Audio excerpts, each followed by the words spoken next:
자, 이번 시간에는 이제 부가가치세 신고를 할 때 부가가치세를 어떻게 효율적으로 신고를 할 수 있는지 뭐 그런 부분들을 설명을 드리고, 자료 수집할 때 거래처에서 수집을 하는 방법, 그 다음에 요즘에는 이제 홈택스에서 자료를 많이 수집을 하죠.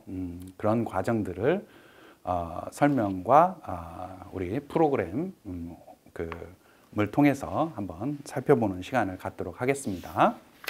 자, 교재로 37페이지부터 관련 내용들이 나오고 있습니다. 그래서 부가가치세 신고를 하기 위해서는 기본적으로 우리가 어떻게 하면 효율적으로 부가세 자료 수집부터 신고서 작성까지 우리가 진행을 할 거냐, 뭐 이런 이야기를 할 수가 있는데, 첫 번째는 뭐예요? 자료 수집이죠.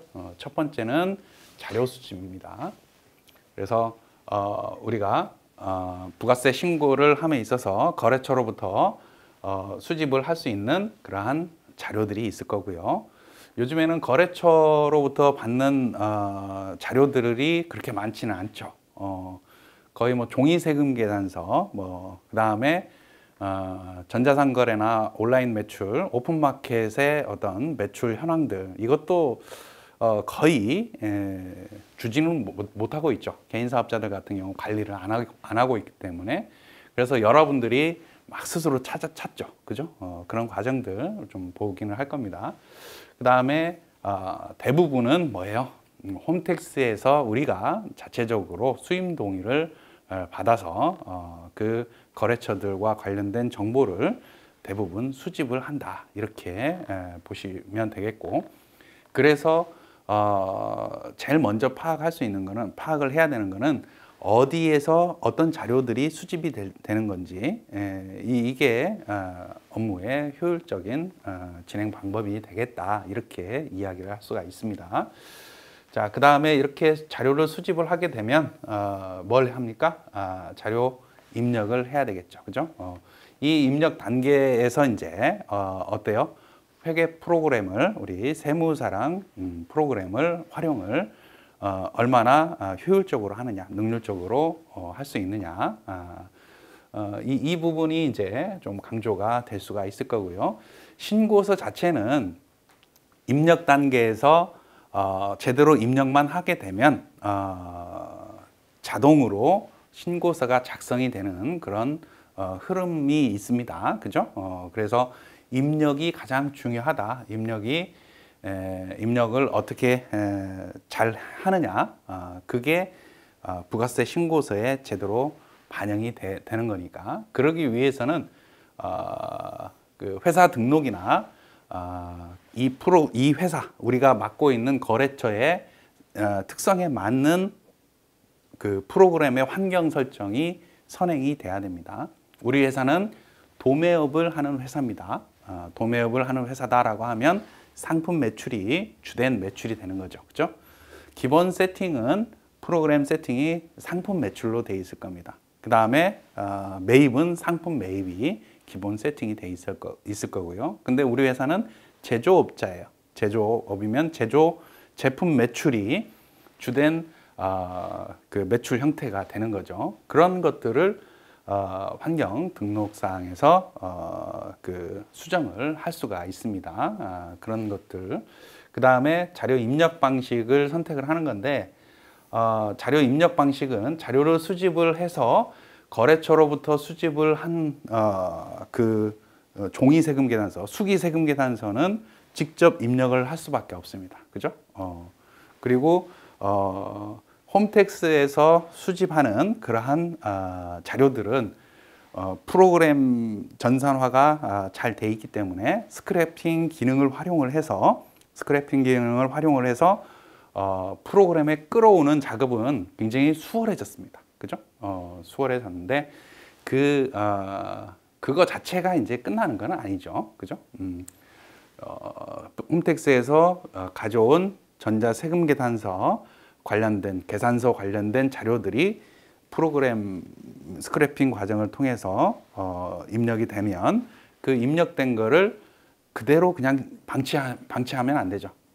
보고 수정할 거는 수정을 해야 되는 거죠. 그거는 이제 회계와 연관을 지어서 우리가 생각을 해봐야 됩니다. 그래서 입력되는 그 수집되는 자료의 형태, 엑셀로 어떤 자료를 받았다. 그러면 엑셀로 업로드할 수 있는 그런 그 환경도 조성이 돼 있으니까 대부분은 홈택스에서 스크래핑 과정을 통해서 카드 매출 같은 경우에도 신용카드 회사에 여신금융협회나 뭐 이런 데서 카드 매출분을 우리가 스크래핑을 할 수가 있는 거죠. 그런 어떻게 보면은 굉장히 좋아진 그러한 전산 환경이다 이렇게 이야기를 할 수가 있겠네요. 반면에 이제 그렇게 수집된 정보가 제대로 표현이 되는, 시연이 되는지 뭐 이런 것들은 여러분들이 좀 확인을 하셔야 된다. 이렇게 입력을 잘 하고 나면 기본적으로 신고서하고 부속 서류들이 작성이 되는 부분이 대부분이다 이렇게 보시면 되겠어요. 직접 들어가 가지고 확인을 해야 되는 부분도 분명히 있긴 하지만 자, 이렇게 어떤 부가세 신고 흐름, 업무 순서를 말씀을 좀 드렸고, 자, 첫 번째로 이제 자료 수집부터 보면 거래처로부터 받는 자료들이다라고 보면 가장 기본이 되는 건 뭐예요? 거래처의 특성이죠. 어떤 거래처냐, 제조업을 하는 회사냐, 서비스업이냐, 뭐 약국이냐, 뭐 이런 관련된 거래처의 특성에 맞게 요청할 자료를 우리가 요청을 해야 된다. 그 거래처별 현황표 작성하는 게 좀 그 실수를 줄이는 방법이 될 수는 있어요. 처음에는 엑셀로 현황표 만들고 이 회사는 뭐 어떤 회사다, 뭐 이런 것들을 그 표준화 시키는 게 굉장히 뭐 쉽지만은 않은데 그렇게 해 놓으면 그 다음부터는 이제 일이 수월하게 됩니다. 그래서 거래처의 특성에 맞는 자료들을 요청을 해야 되겠다. 그 다음에 종이 세금 계산서, 수기 세금 계산서, 계산서 뭐 이런 것들 관련해 가지고는 직접 받아야 되죠. 이러한 거래처에서 직접 받는 거에 대해서는 좀 조심해야 됩니다. 왜냐하면 거래처에서는 줬다고 하는데 나는 받지를 못했다. 이렇게 서로 인식의 차이가 발생을 하다 보면 책임 소재의 문제가 발생을 하니까 반드시 뭐 인수증을 받는 게 제일 좋긴 하죠. 세금계산서 몇 장, 금액은 얼마입니다. 제가 가서 받은 게 이런 내용입니다라고 뭐 카톡이나 문자나 뭐 이런 것들 하나 보내놓으면 그래도 조금 면피 가능하겠죠. 자, 그다음에 영세율과 관련해서 뭐 인보이스나 뭐 이런 것들은 우리가 추가적으로 거래처로부터 받아야 되는 그러한 상황인 거고요. 아까 얘기한 것처럼 오픈마켓 매출 자료 뭐 이런 것들이 홈택스에서도 그 신용카드와 관련된 그러한 조회되는 뭐라고 할까요? 탭에서 같이 조회가 됩니다. 판매, 대행, 뭐 관련된 매출 자료를 그 홈택스에서도 수집을 할 수 있는데 이게 신고 자체는 홈택스 기준으로 가는 게 안전하겠죠, 그죠? 아무래도 근데 오픈마켓 매출 자료를 확정을 하는 게 조금 수월하지가 않습니다, 그죠? 그래서 될 수 있으면 거래처한테 일을 함에 있어서는 담당자들이 있으면 담당자들한테 자꾸 떠넘기세요. 거래처 담당자들한테 이것 좀 해주세요. 근데 현실은 좀 그렇지는 못한 게 많죠. 그죠? 그래서 우리가 다 해야 되는 그러한 어려움이 분명히 있긴 합니다. 그럼에도 불구하고 거래처들을 보면 제 경험상으로 보면 자기들이 어떤 대행 회사들 뭐 음식점 같은 경우 배달앱 또 엄청 많잖아요. 그죠? 어디 거를 어디 그 오픈마켓을 어디 배달 앱을 활용을 하는지 사장들이 잘 몰라요 보면 그런 고충이 있습니다. 그럼에도 불구하고 될 수 있으면 이렇게 이러한 매출 자료를 좀 엑셀로 정리를 해가지고 여기다가 이 매출이 얼마고 뭐 이런 것들을 법인 같은 경우는 당연히 이렇게 해줘야 되는 거고요. 개인 사업자 같은 경우는 역으로 우리가 막 추정해 주죠. 매입세금 계산서 중에 수수료들 나간 것들이 있어요. 오픈마켓들 보면 여기도 매출이 있는데요. 그러면 거기도 있었구나라고 그제서야 실토하고 그런 경우들이 많이 있습니다. 그다음에 이제 개인 신용카드인데 개인 신용카드로 사용했는데 사업과 관련해서 지출이 됐고 매입세 공제 받는다. 이런 것들은 안 받아야 되죠. 그죠? 이런 것들은 될 수 있으면 여러분들이 이거 그나마 엑셀로 받으면 엑셀로 업로드를 한다든지 뭐 이런 방안을 강구를 하겠지만 그 전표로 입력하려면 굉장히 힘들다. 매출 전표에 사업자 등록번호 표시도 잘 안 돼 있잖아요. 그죠? 그런 부분들이 있으니까 자, 업체 특성에 맞는 그러한 자료들 같은 경우는 우리가 매달 부가세 신고할 때 안내문 돌리잖아요. 그죠? 안내문을 쫙 거래처들한테 발송을 할 때 특이한 거래처들 같은 경우는 그 특성에 맞는 자료를 추가적으로 요청을 하면 되겠다. 대부분 이제 홈택스에서 자료를 수집을 하게 되죠. 홈택스에서, 그죠? 요즘에는 홈택스에서 자료를 수집을 하는데, 그러한 홈택스에서 제공하는 그러한 자료를 회계 프로그램에서 스크래핑 할 수가 있는 좋은 세상이 됐습니다. 그래서 전자세금계산서, 전자계산서, 사업용 신용카드, 법인카드 내역도 마찬가지죠. 현금 영수증, 수출실적 명세서도 끌어와집니다. 굉장히 좋은 세상이 됐습니다. 그죠? 그 다음에 홈택스 자료를 세무사랑 프로그램에서 조회를 다이렉트로 할 수가 있는 그러한 간편 조회를 통해서 할 수 있는 방안도 있다. 이렇게 보시면 되겠고요. 그 다음에 세무 대리인 우리가 거래처하고 우리 세무회계 사무소하고는 수임 동의 관계죠. 그죠? 홈택스에 있는 거래처의 정보를 우리가 파악을 할 수 있기 위해서는 수집할 수 있기 위해서는 거래처의 동의가 필요합니다. 그래서 가장 첫 번째가 그 거래처가 새로 들어왔다라고 하면 뭐예요?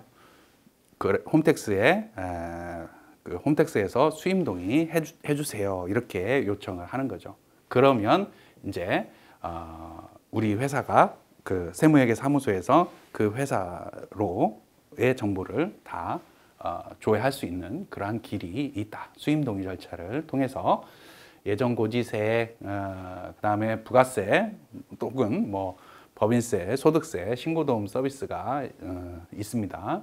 이러한 세금계산서, 계산서, 신용카드, 현금 영수증, 그 과세 당국이 파악할 수 있는 그러한 자료들에 대해서는 대부분 홈택스를 통해서 우리가 수집을 할 수 있다. 이렇게 볼 수가 있겠습니다. 자, 그다음에 내국신용장 구매 확인서 뭐 이런 명세서들도 우리가 파악을 할 수가 있겠습니다. 자, 우리가 자료를 수집을 했습니다. 거래처로부터 홈택스로부터 자료를 수집을 했고요. 그러한 수집된 자료를 입력을 어떻게 할 건가 그걸 살펴보도록 하겠습니다. 39페이지에 그런 관련된 내용들이 나오게 있습니다.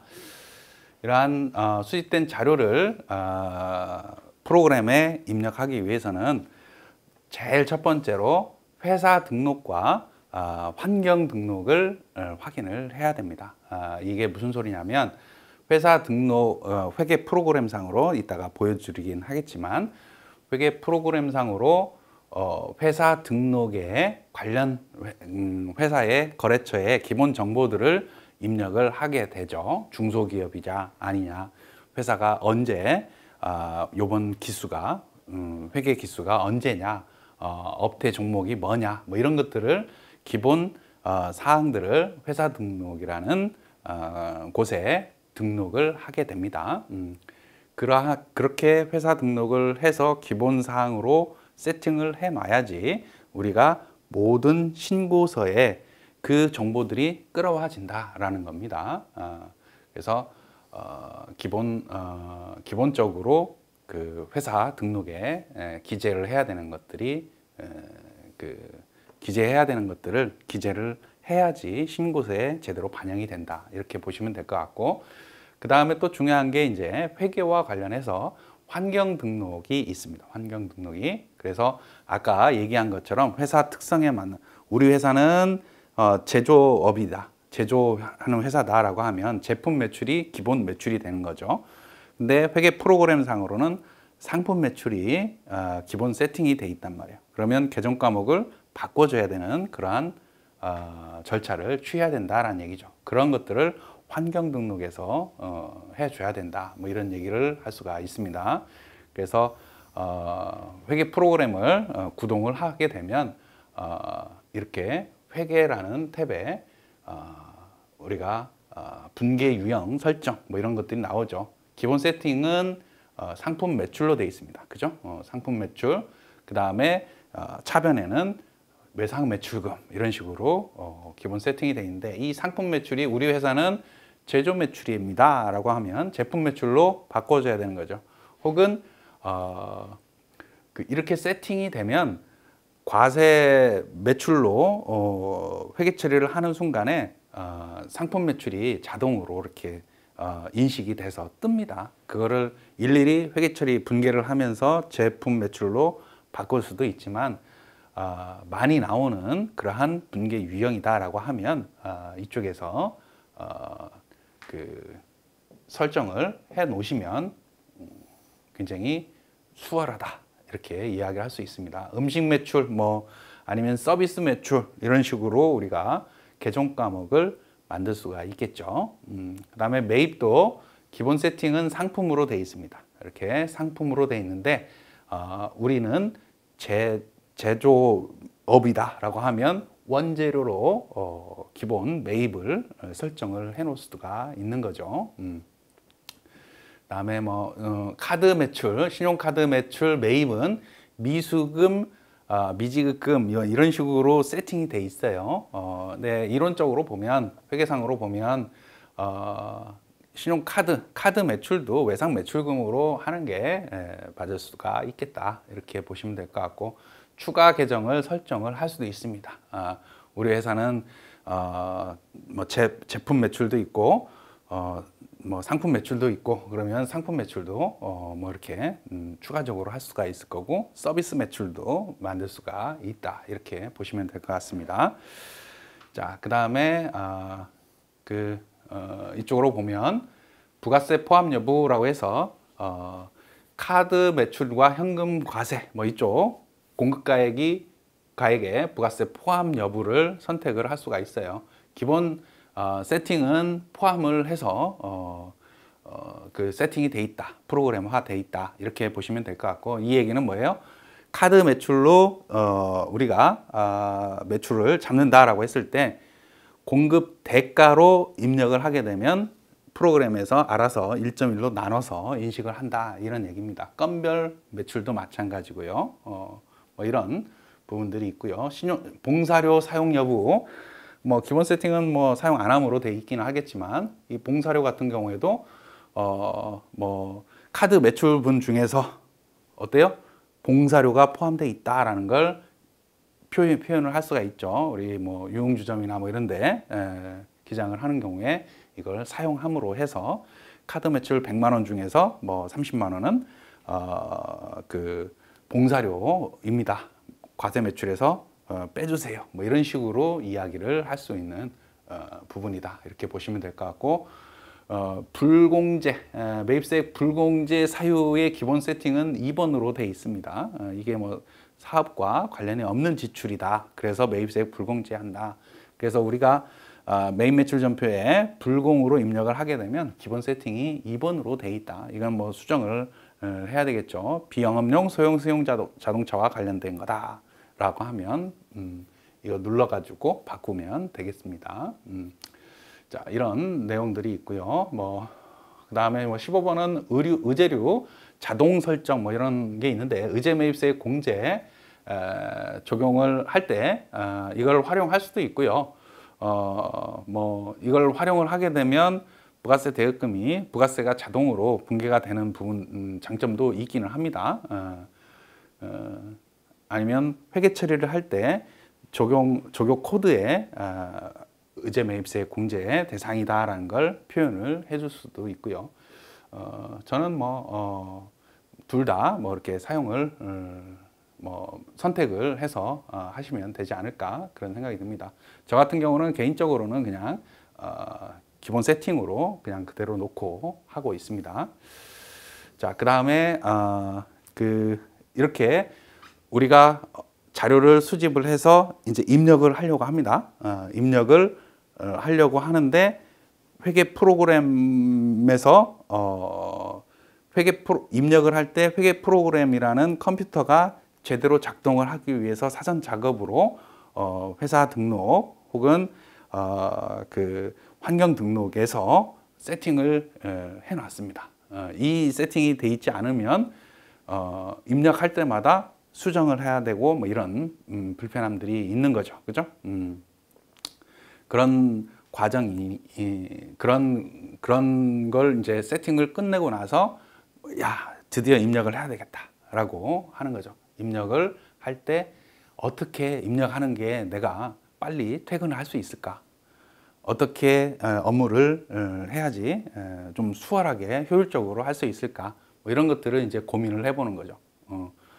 우리 보통 여러분들의 뭐라고 할까요?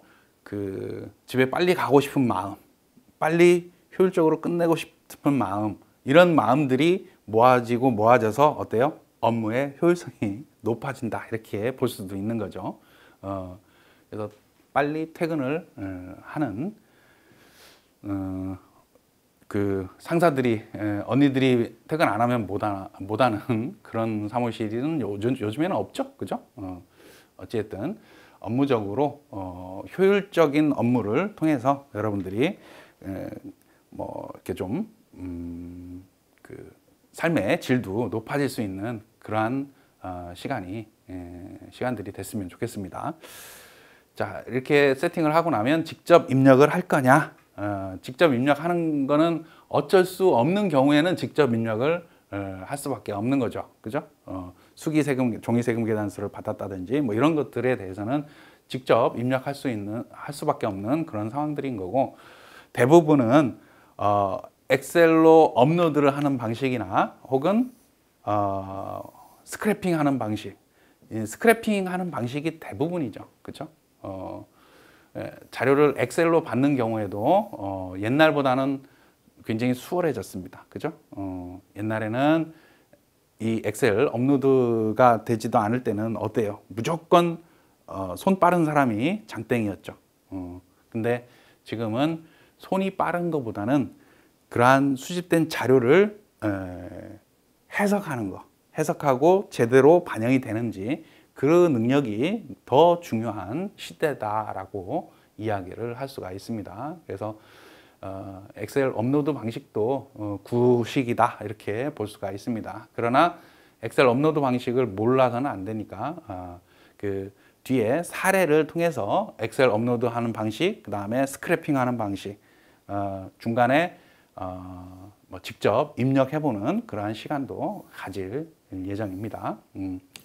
스크래핑이라는 거는 이제 관련된 자료들을 보관하고 있는 사이트들에서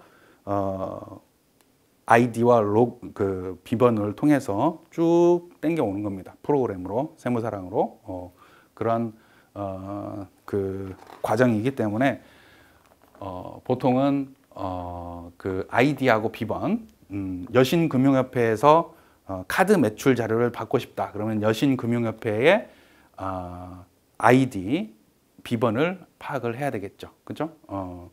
그런 것처럼 스크래핑을 할 때는 스크래핑 회사 설정하는 게 미리 세팅을 해 놔야지 된다. 이렇게 이야기를 할 수가 있습니다.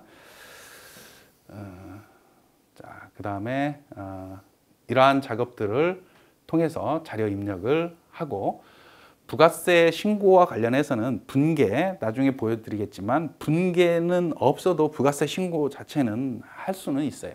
근데 우리는 부가세 신고만 가지고 끝나는 게 아니잖아요. 법인세 신고도 해야 되고 뭐 소득세 신고도 해야 되고 분계 회계 처리를 해야 되죠. 그죠? 그래서 회계 처리 반드시 해야 된다. 그다음에 이 계정 분류, 이거는 여의가 되겠네요. 그죠? 자, 이렇게 입력 방식을 선택을 해서 입력을 하게 되면 신고서에 끌어와집니다. 제대로만 입력을 하게 되면 신고서와 부속 서류들이, 첨부 서류들이 어우러져서 세금계단서, 국세청에서 전자세금계단서를 쭉 끌어오면 그 자료들이 합계표상에 그대로 모아진다, 이런 취지입니다. 합계표상에. 그래서 그 보통 메인 매출 전표 입력할 때, 그래서 입력하는 그 과정, 이게 또 아까 첫 번째 강조했던 부분이죠. 부가세 업무 순서도 이야기를 하면서 메인 매출 전표에 어떤 식으로 입력을 할 거냐, 코드를 입력을 잘 해야 된단 말이에요. 내가 영세율을 적용을 할 건지, 과세를 적용을 할 건지, 일반 과세를 적용할 건지 코드화가 돼 있다, 이런 얘기예요. 자료 입력할 때. 그런 부분들이 이제 처음에 이 프로그램을 활용을 할 때는 거기에 막 이렇게 매달려 있죠. 계정 과목 코드가 몇 번인지 뭐 이런 것들이 막 더 강조하게 되는 그러한 상황이 벌어지는 거죠. 그런 것들은 이제 나중에 하다 보면 좀 익숙하게 된다, 이렇게 되는 거죠. 그 다음에 이제 이렇게 입력을 하다 보면 이 회사 특성에 맞는, 우리는 수출하는 회사예요. 수출하는 회사, 그 영세율이 적용이 되는 회사겠죠. 그러면 어떤 서류들이, 첨부 서류들이 작성이 돼야 되는지 감이 와야 되는데, 그러한 감은 뭐예요? 공부를 해야 되는 거죠. 부가가치세법에 나오는 공부, 프로그램 공부가 아니라, 그죠? 그렇게 해서 국내 영세율 세금계산서가 발급이 됐어요. 영세율 세금계산서가 발급이 되면 내국신용장 및 구매확인서 발급 명세서 작성해야 되는데, 이게 그 연계가 돼야 되는데, 그런 연계들이 안 돼 있으면 좀 뭔가가 부족한 부분이 있는 것처럼 느껴집니다. 그래서 각 회사별로 부속 서류 작성이 어떤 서류들이, 어떤 첨부 서류들이 필요한지 파악을 한다, 이런 얘기고요. 임대업 같은 경우는 부동산 임대공급가입 명세서 작성을 해야 된다. 뭐 음식점 같은 경우는 사업자 명세서 제출해야 된다. 뭐 이런 대표적인 이런 내용들이 있는 거죠. 그런 것들을 파악을 한다. 그 다음에 신고 부속 서류를 작성을 하게 되는데, 거의 입력 단계에서 코드화되어 있는 것들을 제대로만 반영을 하게 되면 부속 서류들이 작성을 하게 되고, 어떤 부속 서류는 마감을 해야 되고, 어떤 부속 서류들은 저장만 하면 끝나는 그러한 그 절차로 진행이 된다, 이렇게 보시면 되겠습니다. 자, 그 다음에 신고서 작성은 여러분들이 구체적으로 신고서에 뭘 기입하고 이러는 거는 많지는 않습니다. 많지는 않는데, 자료 입력을 하고 나서 신고서를 불러오게 되면 뭐 과세 세금 계산서와 관련된 거, 뭐 영세율 세금 계산서와 관련된 거, 그 다음에 수출 신고 필증을 통해서 수출을 한 거, 뭐 이런 것들이 신고서를 쭉 제시되어 있는 표현이 되는 신고서를 보면 제대로 된 건지 안 된 건지 파악을 할 수가 있겠다라는 얘기입니다. 그래서 예정 고지세액이나 예정 신고 미환급세 뭐 이런 것들은 추가적으로 입력을 해야 되는 부분들이 있기는 합니다. 회사 등록에서 환급 계좌를 세팅을 해놨으면 환급 계좌도 불러와집니다. 환급이 발생을 했을 때 뭐 이런 그 다음에 과세표준 명세서 같은 경우는 수정을 해야 되는 부분들이 있을 수 있습니다. 자, 신고서 작성과 관련해서 나중에 프로그램을 통해서 다시 한번 이야기를 해드리겠습니다. 그 다음에 검토를 해보고 마지막으로 전자신고, 홈택스에서 전자신고를 하는 그러한 과정을 거친다 이렇게 보시면 될 것 같고, 이 전자신고, 부가세 신고로 끝나는 건 아니고요. 그 영세율 첨부 서류, 영세율 적용 대상 그러한 거래들을 하는 수출 기업이나 뭐 이런 데들이 있죠. 그러한 영세율 첨부 서류 등에 대해서는 추가로 기한 연장이 돼 있습니다. 전자 제출 관련해서. 그래서 이 신고 부속 서류 제출 메뉴에서 우리가 인보이스나 뭐 이런 계약서나 뭐 이런 추가적으로 우리는 영세율을 이런 근거로 적용을 합니다라고 추가적으로 전자 제출을 하게 되는 그러한 그 절차가 있다. 그러고 나면 전자 신고하고 납부서 거래처에다가 전달을 하고요. 뭐 전자 신고 목록을 최종적으로 확인을 하고 특히 이제 그 12일 이후에 세금 계산서가 발급이 됐다든지 그런 것들이 사후적으로 세금 계산서가 발급이 되는 경우들이 종종 있습니다. 우리가 부가세 신고 25일까지 하는데 10일 지나서 그 수정 세금 계산서나 뭐 이런 것들이 발급이 되는 바람에 수정을 해야 되는 부분들이 발생을 합니다. 그럴 때 거래처별로 담당자들은 세금 계산서와 관련해서는 조금 신고 끝나고 나서라도 25일 그 하루 정도는 거래처별로 쭉 검토를 해보는 추가적으로 수정 세금 계산서나 지연 발급된 그러한 세금 계산서나 뭐 이런 것들이 있는지 홈택스에서 스크린을 한번 해보면 좀 좋겠다. 막 거래처들이 많아가지고 말일까지 25일까지 신고를 할 수밖에 없으면 어쩔 수 없는데 조금 여유가 있다면 다시 한번 검토를 해서 우리가 처음 신고한 거하고 변동이 있는지 그거는 우리가 홈택스에서 조회가 가능하니까 그런 절차도 취해 볼 필요가 있습니다. 나중에 발견이 되면 또 내가 그 수정 신고나 뭐 이런 것들도 어때요? 내가 해야 되잖아요. 그죠? 그런 부분들이 있으니까 조금 그런 것도 체크를 해볼 필요가 있겠다. 이렇게 말씀을 드려봅니다. 자, 자료 수집 절차와 관련해서 거래처로부터 자료를 수집을 하고, 그죠? 부가세 신고하기 위해서는 수집, 입력, 신고서 작성, 뭐 이런 식으로 큰 틀에서 보면 그렇게 이야기를 할 수가 있습니다.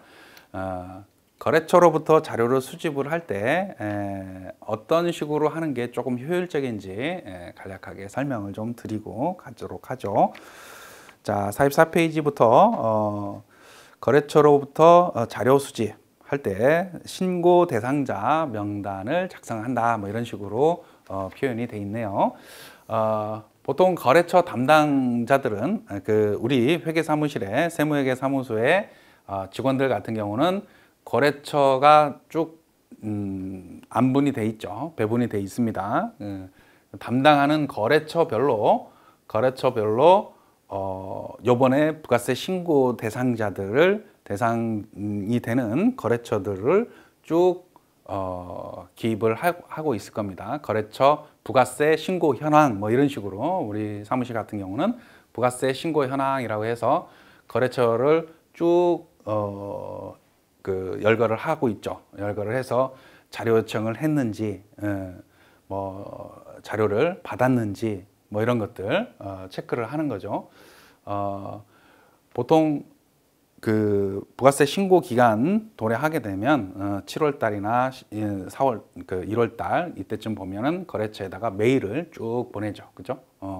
이런 요번 달에 부가세 신고 기간이니까 뭐 이런 거 협조해 주세요. 자료 주세요. 뭐 이런 식으로 그러한 이 위에 있는 탭에 있는 내용들은 여러분들의 사정에 맞게끔 바꾸시면 좀 좋습니다. 자료를 수령을 했냐?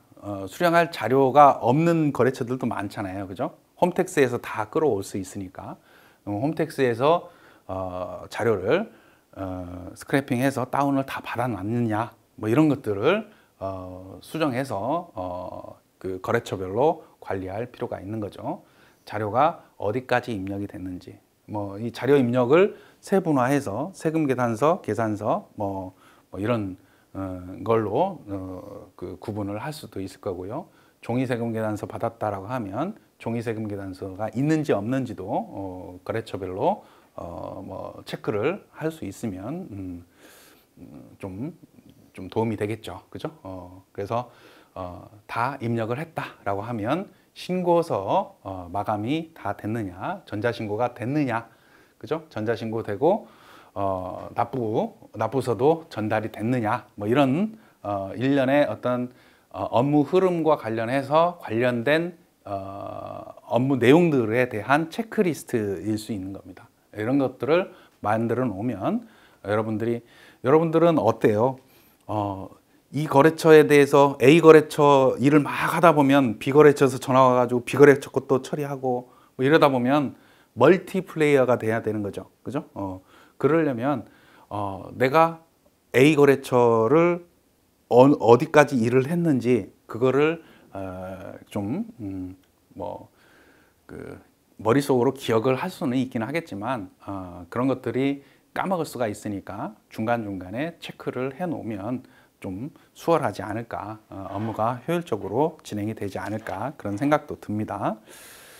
자, 뭐 이렇게 우선 신고 대상 그 거래처들에 대한 리스트를 만들어 놓고 그 다음에 신고 안내, 뭐 선호가 바뀌어도 상관없겠죠. 신고 대상자인 거래처들한테 안내문 보내고, 그죠? 자료 요청도 하고, 뭐 이런 절차를 취해 가는 거죠. 그 다음에 거래처로부터 이걸 받을 수 있으면 좋은데 실질적으로는 받기가 쉽지 않습니다. 매출 요약표 예시라고 했는데 매출 세금계산서 이런 거 거래처에서 해주면 자체기장하죠. 그죠? 어지간하면 근데 현실적으로는 쉽진 않고 여러분들이 작성을 할 수는 있습니다. 여러분들이 그래서 매출의 형태를 세금계산서, 그 다음에 계산서 혹은 뭐 영세율과 관련해서 수출 신고서가 수출 신고 필증이 있느냐, 혹은 내국신용장이나 구매 확인서에 의해서 우리가 영세율을 적용을 할 거냐, 뭐 이런 것들을 이제 매출 요약표로 예시를 들어놓기는 했습니다. 그 다음에 뭐 카드 매출, 온라인 매출이 요즘에는 전자상 거래들이 너무 많죠, 그죠? 그래서 만약에 이제 포스상으로 찍히는 매출이 카드 매출이 있을 거고 오픈마켓에서 소비자들이 카드로 긁은 거, 그죠?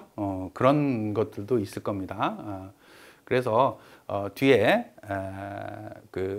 온라인 매출 확정하는 그러한 사례를 여러분들한테 소개를 드릴 겁니다.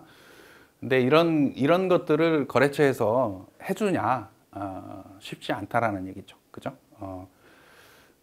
그냥 우리의 이상인 겁니다. 우리가 파악할 수 있는 것들은 최대한 우리가 파악을 해야 됩니다. 그래야지 오히려 이거 해달라고 하면은 어때요? 그게 뭐지? 어디서 찾아야 되지? 예, 그 자료는 어디에 있는 겁니까? 서부터 우리가 너무 더 힘들죠. 수임 동의해가지고 내가 찾을 수 있는 모든 자료들을 찾고 나서 그 다음에 플러스 알파가 있으면 그때 요청을 하는 게 업무적으로 효율적일 수가 있습니다. 오픈마켓 매출 자료 달라고 하면 대부분은 빠진 오픈마켓들이 존재합니다. 그거를 우리가 어디에서 파악을 해요? 매입세금 계산서 중에서 이 거래처는 오픈마켓 같은데? 이렇게 추정을 해가지고 여기에서 혹시 물건 올려놓고 파시냐 뭐 이렇게 물어보면 어떻게 알았지?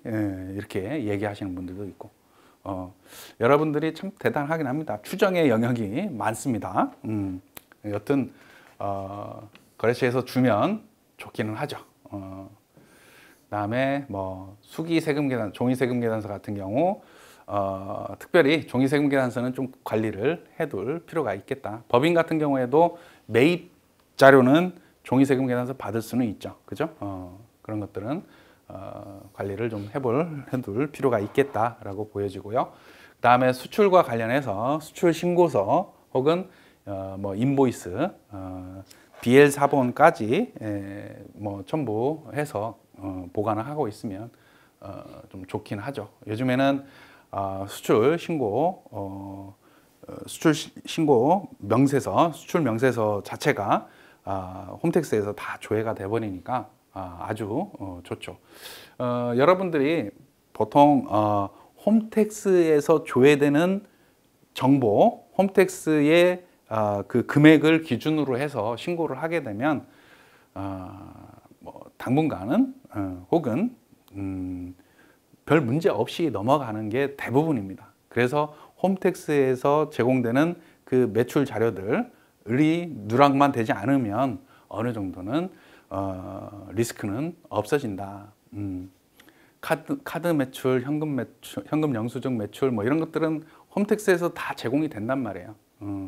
기본적으로 카드 회사나 그러한 아까 우리 계정세법에서 얘기한 것처럼 판매, 결제, 대행 회사들이 국세청에다가 다 그런 자료들을 줍니다. 그 자료들이 그러한 그 자료에서 누락이 되면 국세청도 파악을 못하고 있는 겁니다. 그죠? 그렇기 때문에 우선순위는 국세청의 홈택스에서 제공되는 정보의 그 바운더리 내에서는 신고를 해야지. 그 자체가 누락이 되면은 그거는 연락이 오는 거죠. 자, 그 다음에 영세율 적용과 관련된 용역 명세, 이거는 뭐 기타 외화 획득 재화 용역의 대부분 뭐 이런 것들이 나오죠. 인보이스 나 뭐 이런 것들이 추가적으로 부가세 신고철 뒤에, 부가세 신고서 뒤에 그런 것들이 첨부가 됩니다. 이렇게 첨부가 되는데 그 거래처별로 부가세 신고철이 있을 거 아니에요. 화일이 있을 텐데 그 앞에다가 이러한 부가세 신고 현황표를 하나 만들어 가지고 관리를 해 놓으시면 이 거래처를 파악하는데도 굉장히 수월하다, 이렇게 이야기를 할 수가 있습니다. 자, 온라인 매출 같은 경우에도 카드 매출, 현금 영수증 매출, 뭐 그 다음에 기타 매출, 이런 식으로 구분을 해서 파악을 할 수 있으면 좋은데 이거를 누가 작성을 해줘요? 여러분들이 하잖아요. 그 국세청에서 현금 영수증 매출분, 신용카드 매출, 그 판매 대행 매출, 그 다음에 기본적으로 온라인 매출을 여러분들이 오픈마켓 매출을 거래 아이디하고 비번을 받죠. 그죠? 아이디 비번 받아가지고 스크래핑을 하든지 아니면 홈페이지 들어가 가지고 직접 여러분들이 파악을 하든지 뭐 이런 어려움들을 하고 진행을 하고 있습니다. 어쨌든 그 온라인 매출, 전자상거래 매출을 확정을 하기 위해서는 어떤 하나가 픽스가 돼야 되는 걸 이따가 좀 보여드리도록 하겠습니다. 이렇게 그 오픈 마켓에 오픈 마켓별로 카드 매출은 확정이 될 거예요. 대부분 우리가 그 거래처가 거래하는 그 오픈 마켓 자체를 우리가 파악을 못했다라고 하면 어쩔 수 없는 부분인 거고. 자, 그 다음에 그 매입과 관련해서도 이렇게 세금 계산서, 계산서 뭐 이런 것들을 요약을 할 수가 있는데 현실적으로는 쉽지는 않을 거다. 그 다음에 카드, 이 뭐 사업용 신용카드 개인 사업자 같은 경우는 뭐 카드가 바뀌었다든지 뭐 이런 경우엔 정말 골치 아프죠. 그러니까 항상 좀 중간중간에 체크를 해둘 필요가 있겠다 라고 보여집니다. 자, 그 다음에 종이세금 계산서 역시 별도로 관리를 해야 될 것 같고요. 자, 이렇게 수집된 자료를 현황표를 바탕으로 해서 조금 그 검토를 해둘 필요가 있겠다. 그 거래처의 특성에 맞는 자료들이 수집이 될 걸로 기대가 되느냐 이런 것들을 검토를 하는 거죠. 세금 계산서나 계산서 같은 경우는 홈택스에서 스크래핑 하는 게 제일 안전합니다. 그죠? 그래서 종이 세금 계산서, 수기 세금 계산서 외에는 거의 홈택스를 활용을 해서 요즘에는 뭐 세금 계산서 세금 계산서만 있는 거래처다라고 하면 그것도 전자 세금 계산서만 발급한다 그러면 부가세 신고하는 건 아주 그냥 뭐 껌이다 이렇게 생각을 할 수도 있겠죠. 자, 그 다음에 카드 매출, 현금 영수증 매출 뭐 이런 것들은 우리가 매출 총액 기준으로 홈택스에서 그 조회는 할 수가 있습니다. 홈택스에서 조회를 할 수 있는데 뭐 전자상거래, 배달 음식, 배달앱 뭐 이런 것들이 숙박 예약앱도 있고요. 그죠? 요즘에는 매출 형태가 굉장히 다양하잖아요. 그죠? 다양한 곳에서 매출이 일어나고 그걸 서포트 해주는 어떤 회사가 수수료를 떼가고 뭐 이런 거래들이 굉장히 많이 있습니다. 그래서 그 매입 세금 계산서 중에서 이러한 오픈마켓들이나 이러한 배달앱이나 뭐 이런 데서는 보통 우리한테 세금 계산서, 자기들 수수료에 대해서 세금 계산서 발급을 할 거니까 우리가 그걸 통해서 유출을 해서 매출을 잡는 데 활용을 할 수도 있을 겁니다. 그래서 홈택스에 이제 신용카드 매출 자료 조회, 그 다음에 뭐 결제 대행사를 통한 매출, 판매 결제 대행 매출 뭐 이런 것들이 포함이 되어 있습니다. 그 신용카드 매출이나 판매 대행 매출 우리가 홈택스에서 조회되는 거기에는 현금 영수증 매출이 빠져 있어요. 현금 영수증은 별도로 기재가 되어 있단 말이에요. 그렇기 때문에 아까도 얘기한 것처럼 우리가 수집하는 정보의 범위가 어디냐 이거 아는 것도 굉장히 중요한 부분이다 이렇게 보시면 되겠습니다. 자, 포스사로부터 신용카드 현금 영수증 매출 합계를 받은 경우에는 그걸로만 너무 믿지를 말고 홈택스의 합계 금액하고 좀 비교를 해볼 필요가 있다. 과거에는 어때요? 우리 가게에 있는 포스 매출이 그거 하나밖에 없었잖아요. 그죠? 그럴 경우에는 홈택스에 있는 거하고 카드 매출, 현금 영수증 매출은 거의 일치한다라고 보여지는 거죠.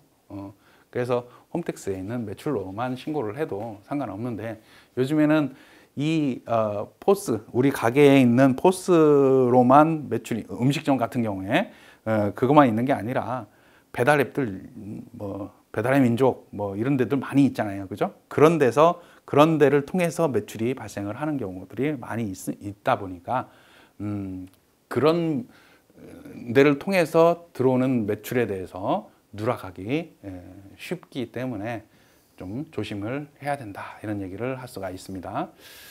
자, 매입 부분에 대해서도 홈택스에서 우리가 카드, 신용카드, 사업용 신용카드 등록을 했다. 개인 사업자 같은 경우 범위는 그냥 바로 조회가 되지만 개인 사업자 같은 경우는 등록을 해야 되겠죠. 그래서 개인 사업자, 사업자 등록 사업자 카드, 사업용 신용카드 뭐 이런 것들은 우리가 스크래핑을 할 수는 있다. 편한 세상이 됐습니다. 예전에 비하면 그죠? 그래서 개인 사업자 같은 경우는 처음 수임할 때부터 사업용 신용카드 만들어 가지고 등록하세요. 이렇게 꼭 안내를 해야 되는데 잘 말을 안 듣는 거래처들도 분명히 나타나요. 언제 얘기했냐 뭐 이렇게 얘기하는 거래처들도 있고. 그래서 요즘에는 문자, 카톡, 뭐 메일 뭐 이런 것들이 있어서 우리가 잘못한 거에 대해서도 클리어하게 드러나죠. 근데 상대방 거래처가 잘못한 거에 대해서도 클리어하게 드러납니다. 그래서 될 수 있으면 뭔가를 남겨놓으라 이렇게 이야기를 할 수가 있겠습니다. 현금 영수증 매입할 때 지출이 발생했을 때 현금 영수증으로 매입세 공제를 받고자 한다라고 하면 지출 증빙용으로 받아야 되는 거죠. 지출 증빙용은 사업자 등록 번호가 있는 걸 얘기하는 거죠. 우리가 근로소득자들 현금 영수증 전화번호로 받는 경우 그는 소득공제용이다 이렇게 보면 되는 거고요. 자, 이렇게 보면 되고 정규 영수증 외에 현금 매출 보통 이제 건별 매출이라고 이야기를 할 텐데 소비자를 최종 소비자하고 거래하는 그러한 업종들에서 많이 나타나게 됩니다. 요즘에는 거의 없다라고 보셔도 돼요. 옛날에는 현금 장사가 많이 있었는데 지금은 거의 소비자들이 현금을 쓴다고 하더라도 뭐 발행해 달라고 해요? 현금 영수증 발행해 달라고 하죠. 그죠? 그래서 좀 억울하게 현금 매출, 순수한 건별 매출을 잡으시는 거래처들도 조금 있는 것 같기도 한데 여튼 그 비율대로 현금 매출 비율을 좀 어느 정도 인정을 해줄 거냐 아니면 요즘에는 거의 음식점들이라고 하더라도 현금 매출, 순수한 현금 매출을 잡지는 않는 경향이 있는 것 같아요. 자, 수출 영세율 적용 이러한 용역 매출이 있다. 기타 외화획득 재화 용역 뭐 이런 것들이 여기에 해당이 될 수는 있기는 하겠습니다. 자, 이럴 경우에는 이제 수출 신고서, 인보이스 뭐 이런 것들을 받아야 되는 거고요. 자, 홈택스에서 수출 실적 명세서 조회하고 스크래핑 할 수가 있다. 이런 얘기를 할 수가 있습니다. 자, 그 다음에 전자상거래 매출은 뭐 이런 오픈마켓들이 있죠. 옥션, 지마켓 뭐 이런 사이트별로 카드 매출, 현금 영수증 매출, 기타 매출 뭐 이런 식으로 대표적으로 나눠 가지고 자료 수집을 할 수가 있는데 그 수집한 거를 그대로 하는 게 아니라 홈택스에서 관련된 내용들을 홈택스하고 비교해야 된다라는 얘기입니다. 뒤에서 다시 한번 보겠고요. 배달앱, 배달앱 마찬가지입니다. 배달의 민족, 요기요 뭐 이런 매출들이 발생을 할 텐데 그러한 자료들을 소비자가 카드로 긁었느냐, 카드로 매출을 했느냐, 안 했느냐, 뭐 배달의 민족, 요기요 뭐 이런 판매 대행 회사 뭐 식으로 해서 그 사업을 하는 회사들 같은 경우, 이런 회사들 같은 경우는 국세청에다가 홍길동 음식점은 우리 회사를 통해서 얼만큼 매출이 발생을 했습니다. 이런 것들을 다 보고를 한단 말이에요. 그죠? 그러면 그러한 정보, 홈택스에서 나와 있는 거하고 이 자체적으로 수집한 매출하고 비교를 할 수가 있는 거죠. 비교를 해서 매출을 확정을 시켜야 된다 이런 얘기입니다. 숙박업 뭐 매출도 마찬가지고요. 자, 하여튼 뭐 이런 오픈마켓 전자상거래 매출과 관련해서는 여러분들이 뒤에서 한번 신용카드 발행 집계표 관련된 파트에서 다시 한번 사례를 통해서 이야기를 해보도록 하겠습니다. 자, 이번 시간에는 우리가 부가가치세 신고서에 첨부되는 그러한 부속 서류들, 기본적인 자주 사용하는 그러한 서류들과 관련된 내용들, 이론적인 부분, 그 다음에 실제 사례를 입력을 해보고 그럼으로써 부속 서류들을 작성하는 과정들을 살펴보도록 하겠습니다. 교재로 205페이지부터 나오게 됩니다. 그래서 첫 번째는 신고 부속 서류 종류해서 205페이지에 이런 그림이 있습니다. 그래서 이 빨간 걸로 표시되어 있는 빨간 박스에 있는 것들이 주로 우리 실무하시면서 많이 접하는 그러한 부속 서류들이다. 그래서 신고서는 가장 기본이 되는 거죠. 그죠? 신고서, 그 다음에 간이과세자 같은 경우 별도의 신고서가 작성이 돼야 될 거고요. 세금계산서 합계표, 계산서 합계표, 그 다음에 신용카드 매출전표 등 수령 명세서. 우리가 신용카드는 영수증입니다. 세법상으로는 신용카드, 현금 영수증, 뭐 직불카드 뭐 이런 것들은 다 영수증에 포함이 됩니다. 이 영수증은 원칙적으로 세금계산서가 아니기 때문에 매입세액이 공제가 안 되는 게 원칙이죠. 그런데 일정한 요건을 충족을 하게 되면 매입세액, 거래징수당한 매입세액으로 봐서 매입세액 공제가 이루어지는데 그때 이 수령 명세서를 작성을 하게 된다 이렇게 볼 수가 있습니다.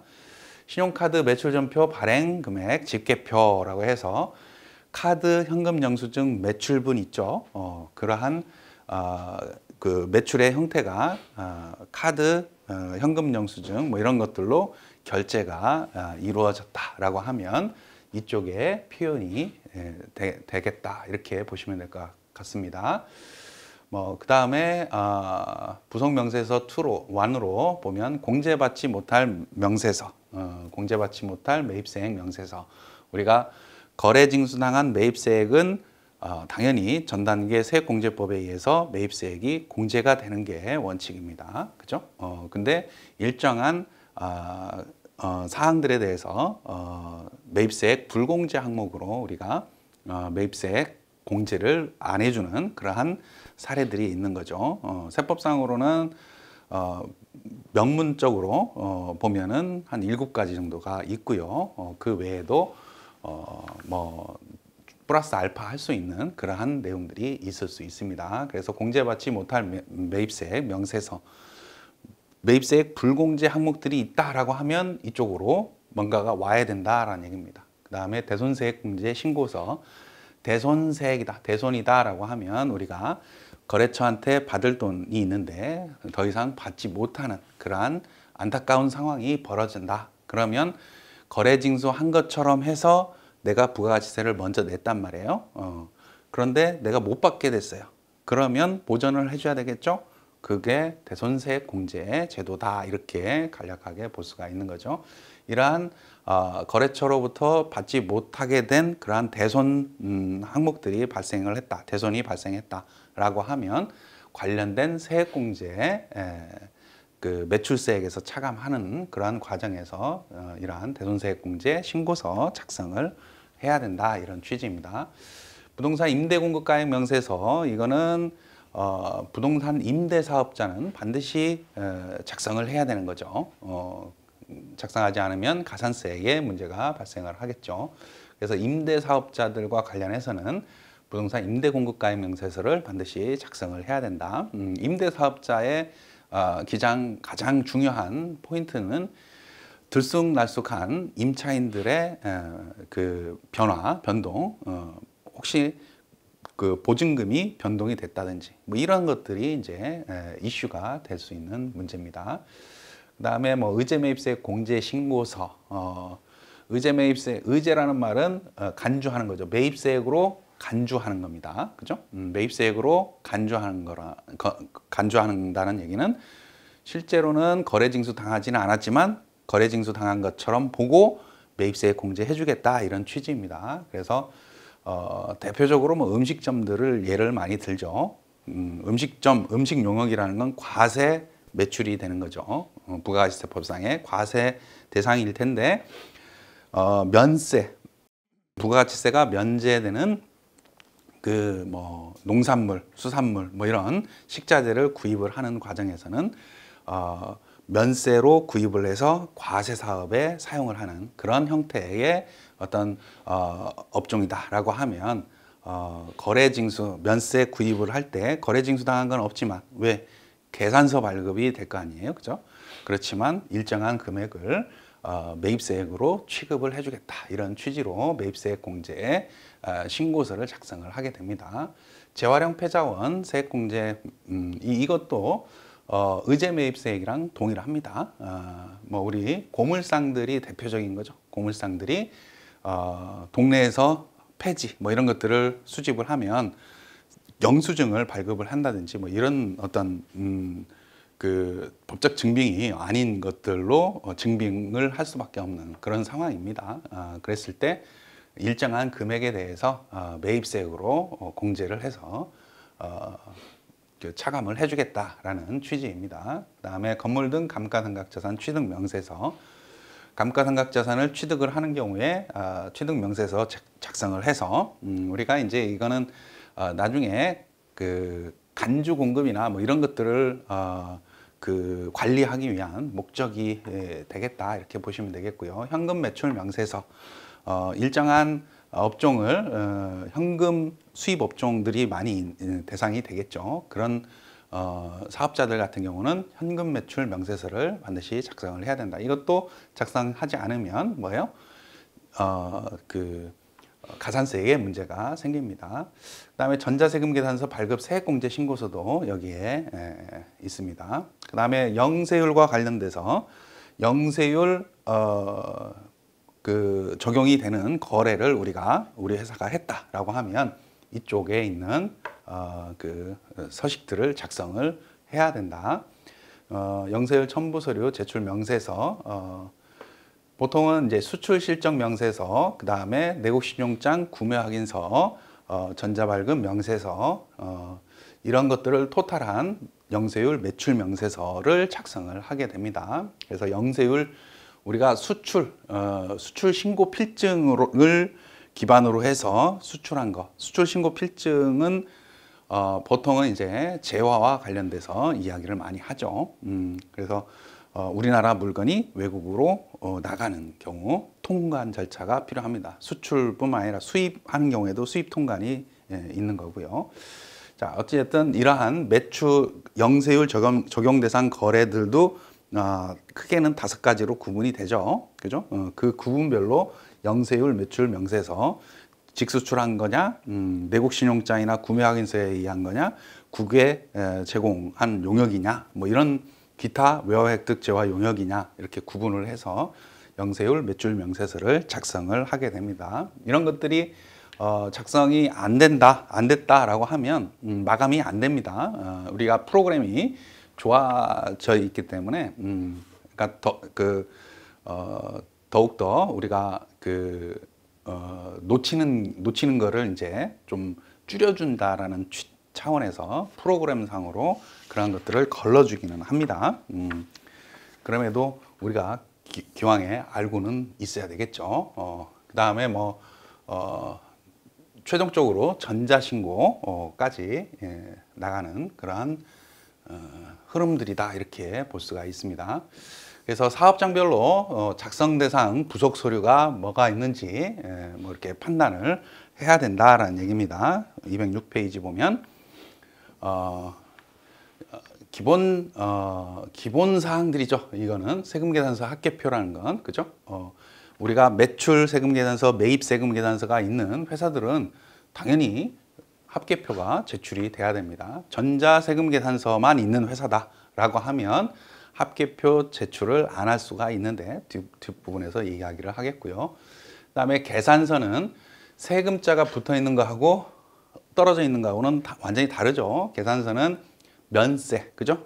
부가가치세 면제 되는 그러한 재화 영역을 공급을 했을 때 우리가 매출 계산서라고 이야기를 하고요. 매입 계산서는 상대방 공급자가 면세 사업자인 경우에 면세 계산서를 우리가 수취를 하겠죠. 그러한 세금 면세 계산서를 발급 혹은 수취를 한 경우에 계산서 합계표가 들어갈 거고요.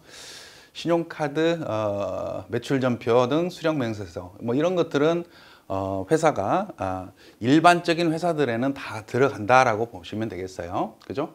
이 위에 있는 세 가지 정도는 뭐 신용카드, 법인카드로 매입세액 공제 받는다라고 하면 이게 반드시 들어가는 거죠. 그 다음에 세금 계산서나 계산서가 없는 회사들은 거의 없다 이렇게 보시면 될 거고요. 신용카드 매출전표, 발행 직계표, 이거 아까 말씀드린 것처럼 카드 매출, 현금 영수증 매출이 있으면 그런 회사다라고 하면 반드시 그리고 우리 회사 내에는 포스는 없어요. 그 단말기는 없는데 판매 대행 회사, 오픈마켓을 활용을 하는 회사들도 뭐 이런 거를 작성을 해야 된다. 그 다음에 공제받지 못할 매입세액 명세서 아까 얘기한 것처럼 한 7가지 정도로 되어 있습니다. 세금 계산서가 잘못돼 가지고 매입세액 공제 못 받는 그런 상황들, 뭐 접대비와 기업 업무 추진비 명칭이 바뀌긴 했지만 접대비와 관련된 거, 사업과 관련이 없는 거, 뭐 이런 것들, 사업자 등록 전에 수취된 그 세금 계산서, 뭐 이런 것들이 면세 관련된 부분, 뭐 비영업용 소형 승용자동차 뭐 관련된 매입세, 뭐 이런 것들이 7가지로 법문상으로는 열거가 되어 있습니다. 부가가치세법은 기본 전제는 거래 징수 당한 매입세액은 원칙적으로 매입세액 공제되는 거다. 이게 전제가 되어 있는 거예요. 그래서 그 중에서 매입세액 불공제 항목으로 규정되어 있는 것들에 해당이 된다 그러면 매입세액 불공제 받는 거고, 대부분은 뭐예요? 매입세액 공제가 당연한 겁니다. 그래야지 우리나라 부가가치세 과세 체계가 잘 이루어진다. 전단계 세액법, 세액공제법을 적용을 하고 있기 때문에. 자, 부동산 임대 공급가액 명세서, 부동산 임대 사업자는 이게 반드시 들어가야 되겠죠, 그죠? 의제 매입세 공제 신고서, 이거는 뭐 면세로 매입을 해서 이거를 과세되는 과세 사업에 사용을 하는 그러한 회사들, 우리가 음식점만 대표적으로 알고 있지만 그 외에도 다양하게 그러한 업종들이 많이 있습니다. 그 법인 중에서 뭐 무슨 원료를 파는 제조하는 회사다. 근데 그 원료를 누구한테? 면세 사업자들한테 그 구입을 하는 그런 케이스들도 발생을 합니다. 뭐 화장품 원료를 만드는 회사인데 그 화장품 원료를 만들 때 뭐 무슨 뭐 꽃을 구입을 한다든지 아니면 그 농산물을 구입을 해서 거기에서 뭔가 추출해 가지고 화장품 원료를 만든다든지 이런 회사들이 그런 류의 회사들이 은근히 많이 있습니다. 근데 의제 매입세 공제를 생각을 못하는 그러한 못한 상태에서 혜택을 못 받는 경우들이 가끔 있는 것 같아요. 그러니까 음식점만 생각을 하지 말라는 의미입니다. 건물 등 감가상각자산 취득 명세서, 새로 감가상각자산 취득했을 때 명세서 작성을 해야 된다. 현금 매출 명세서, 수출 실적 명세서 뭐 이런 것들이 대표적인 부속 서류로 작성을 해야 되는데, 우리 회사, 내가 담당하는 회사는 어떤 회사인지 그 업종의 특성에 맞는 그 업종의 특성을 파악을 하면 어떤 서류들이 작성이 돼야 되는지 파악이 되겠죠. 그리고 신고서를 보면 이 어떤 첨부 서류들이 어떤 서류들이 첨부가 돼야 될지 이거를 파악을 할 수가 있습니다. 영세율 매출이 과세 표준이 기재가 돼 있어요. 전자세금 계산서로 쭉 끌어오니까 여러분들이 예전처럼 전표 입력을 쭉 손으로 막 하다 보면 아 이런 회사구나 쉽게 파악을 할 수가 있는데 요즘에는 스크래핑을 통해서 그냥 쫙 끌어오잖아요. 그러면 자세히 보지 않으면 그 회사의 업무 그 특성을 파악하기가 쉽지는 않아요. 영세율 세금 계산서도 있고 영세율 세금 계산서에 대해서 그 확인을 하지 않으면 그냥 업로드가 돼 버리니까 거기서 그냥 끝나버리는 경우들이 발생을 할 수 있습니다. 구매 확인서나 뭐 이런 것들 달라고 하든지 해야 될 거 아니에요, 그죠? 자, 어쨌든 사업장별로 내가 맡은 거래처별로 부속 서류들이 어떤 것들이 있는지 파악을 해야 된다, 이렇게 말씀을 드려봅니다. 그래서 207페이지부터 208페이지까지 관련된 내용들에 대해서 제가 다시 한번 설명을 드렸습니다. 자, 이번 시간에는 부가가치세 신고서 이제 다 작성이 됐어요. 입력, 그 다음에 부속 서류도 검토를 하고 신고서까지 이제 작성을 해서 결제를 하는 그런 과정들. 그래서 최종적으로 부가가치세 신고 직전에 우리가 검토를 하는 그러한 내용들 잠깐 살펴보고 마치도록 하겠습니다. 자, 우리가 부가세 신고서 작성이 끝나면 실제 우리가 자료를 조회한 수집한 자료와 입력된 자료가 일치하는지 그게 가장 중요하죠. 그래서 요즘에는 홈택스나 뭐 이런 데서 스크래핑한 결과 홈택스 자료하고 가장 먼저 기준이 되는 게 홈택스에서 볼 수 있는 자료하고 매칭이 되느냐 안 되느냐, 이게 관건이죠. 그거 자체가 틀리면 뭐예요? 잘못된 거죠. 그죠? 그래서 홈택스에서 우리가 부가세 신고서를 기준으로 세금계산서 발급분이 있다든지 그러면 전자세금계산서 발급이 그 확인을 해야 될 거 아니에요. 그죠? 그래서 그 합계표상에 전자세금계산서 발급한 금액이 있다. 그죠? 그럴 경우에 그 전자세금계산서 발급분 금액이 맞느냐 안 맞느냐, 그죠? 홈택스에서 조회를 해보는 겁니다. 그죠? 부가세 신고할 때는 부가세 신고용 합계표가 산출이 될 겁니다. 그러면 그 금액하고 확인을 해볼 근거가 되는 거죠. 매입세 관련된 합계표도 마찬가지고요. 그죠? 그래서 합계표상의 금액하고 그 홈택스에서 조회한 합계표상의 그 금액하고 일치하는지 판단을 해볼 수가 있겠습니다. 그 다음에 그 신고서상에 각종 뭐라고 할까요? 세금계산서 발급분 영세율 세금계산서가 있다든지 그러한 기재사항이 있다든지 그러면 신고서를 기준으로 해서 그 관련된 데이터들이 원천 데이터를 확인해 가지고 홈택스나 이런 데서 확인이 되는 거죠. 그게 매칭이 되는지 검토할 필요가 있겠다. 대부분 이제 이런 실수는 없어요. 홈택스에서 스크래핑을 해오기 때문에 그 홈택스 자료가 바뀌어가지고 우리 그 프로그램에서 달리 표현이 됐다, 이런 상황들은 발생을 하지 않는다라고 생각을 하면 되겠어요. 자, 그 다음에 422페이지 보면 신고서 검토, 최종적으로 이러한 검토들에 대한 이야기를 하고 있습니다. 그래서 세무사님들이나 혹은 관리자들이 이런 것들을 체크를 해야 되지 않겠냐라고 이야기할 수 있는 부분이죠. 자, 그래서 매출 매입 확인할 때 좀 전에 얘기한 것처럼 홈택스 자료하고 대조를 할 수가 있을 거고요. 그 다음에 종이세금계산서 같은 경우 특히 거래처한테 확인을 요청을 하는 게 인수증이나 이런 것들을 예를 들어서 우리가 부가세 신고를 하고 나면 책임 소재의 문제가 분명히 거래처하고는 이야기가 될 수가 있어요. 나는 세금계산서 줬는데 왜 너는 신고를 안 했냐? 네 책임이다. 이렇게 이야기를 하는 경우들이 종종 있을 수가 있어요. 그러다 보니까 우리가 신고를 할 때는 항상 책임을 떠넘겨야 됩니다. 거래처한테.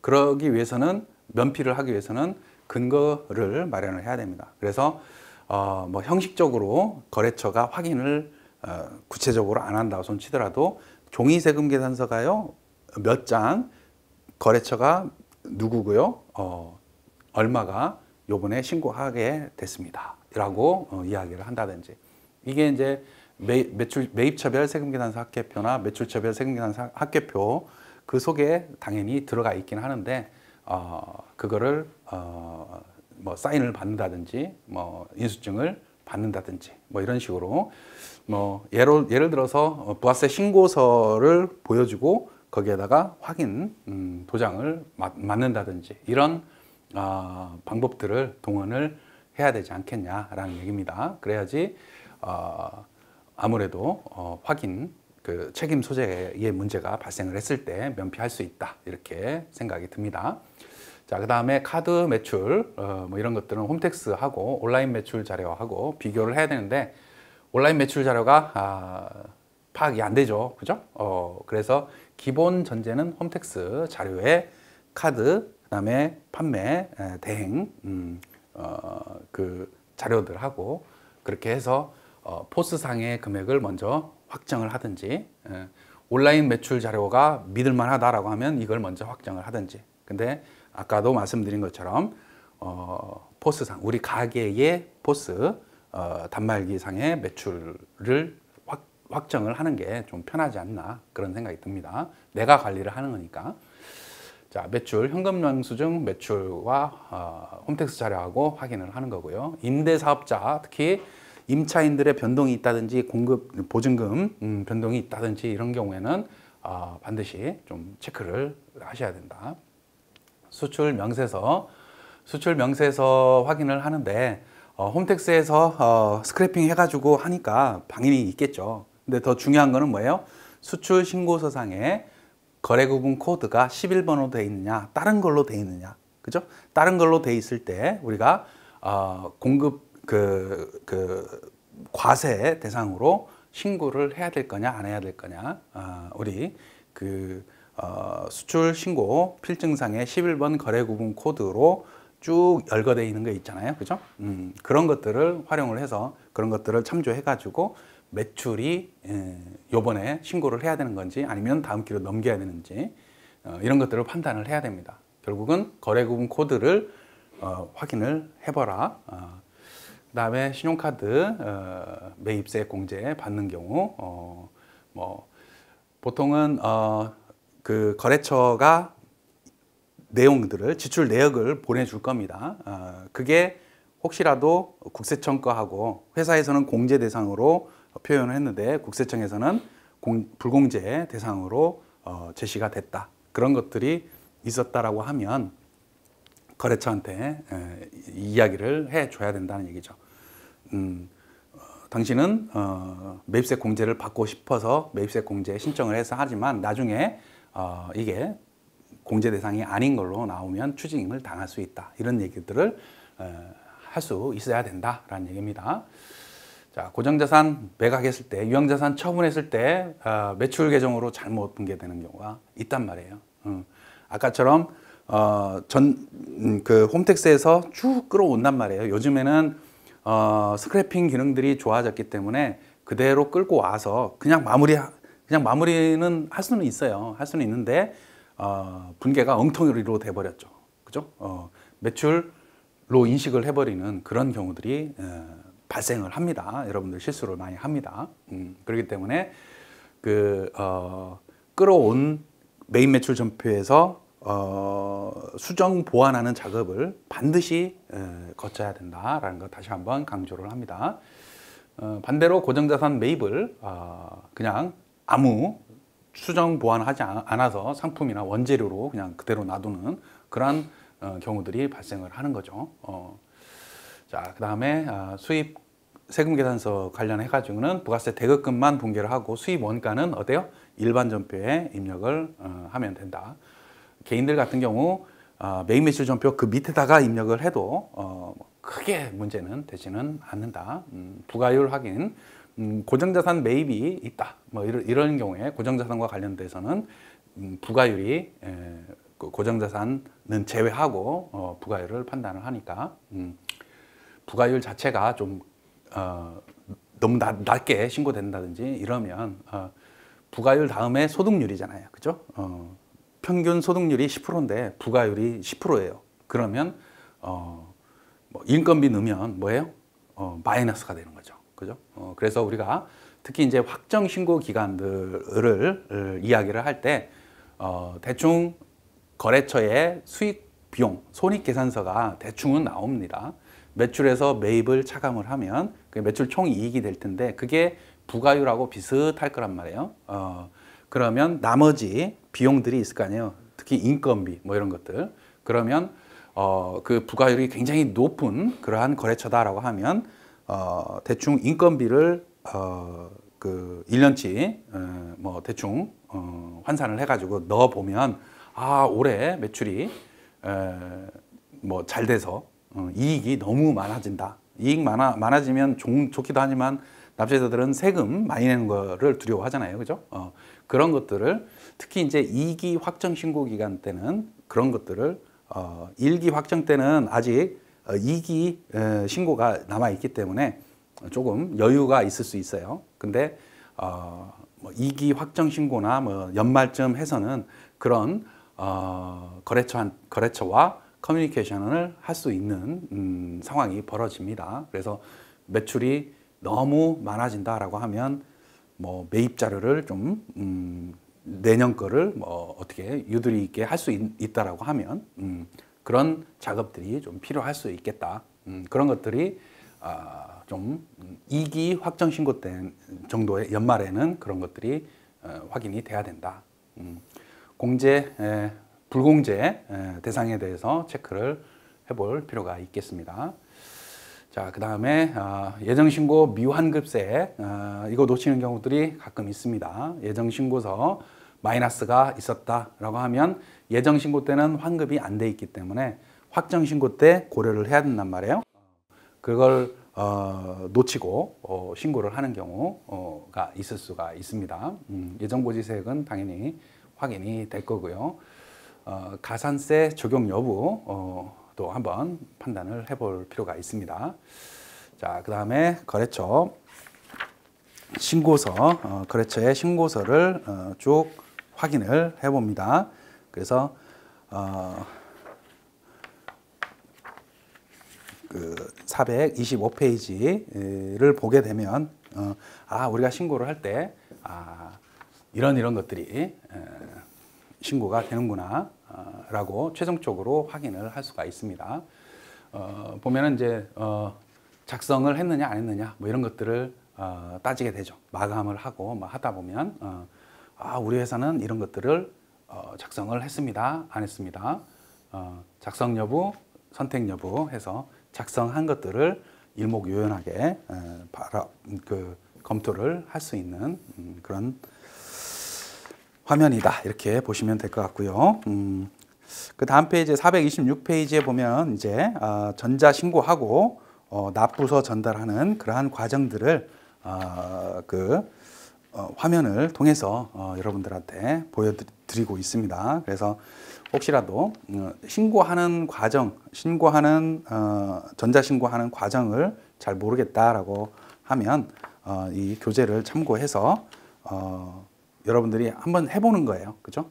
근데 뭐 여러분들 기왕에 근무하시는 신규 직원, 초짜 직원이 아니면 이거 보지는 않을 것 같아요. 그죠? 그러니까 한 번도 신고를 안 하신 분들 대상으로 하면 이 교재를 참고하시면 될 수 있다 이런 얘기고요. 435페이지 보면 영세율 첨부 서류 등 전자제출하는 그런 항목이 있어요. 이거는 영세율 첨부 서류를 인보이스나 뭐 이런 것들을 전자 신고를 할 때 따라가지 않는 그러한 부분들이 있어요. 그런 서류들이 있다라고 하면 추가해서 옛날에는 우편 신고를 했단 말이에요. 근데 요즘엔 좋아져서 PDF 파일로 업로드 할 수가 있다는 얘기입니다. 그래서 굉장히 수월한 그 첨부 서류 전자제출이 가능해졌다, 이렇게 보시면 되겠습니다. 435페이지 참고하시고, 자, 이렇게 해서 우리가 세무사랑 프로 활용 레시피 관련된 부가가치세 부분에 대해서 좀 강의를 했습니다. 장시간 아마 처음부터 끝까지 들으시는 분들은 좀 시간이 많이 걸리죠. 아무래도 그렇지만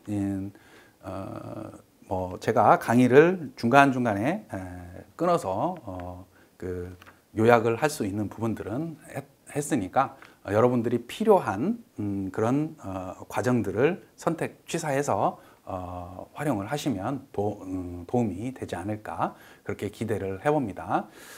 자, 오늘 강의는 여기서 마치고 여러분들의 앞날에 그 건승이 있기를 바라봅니다. 오늘 수고하셨습니다.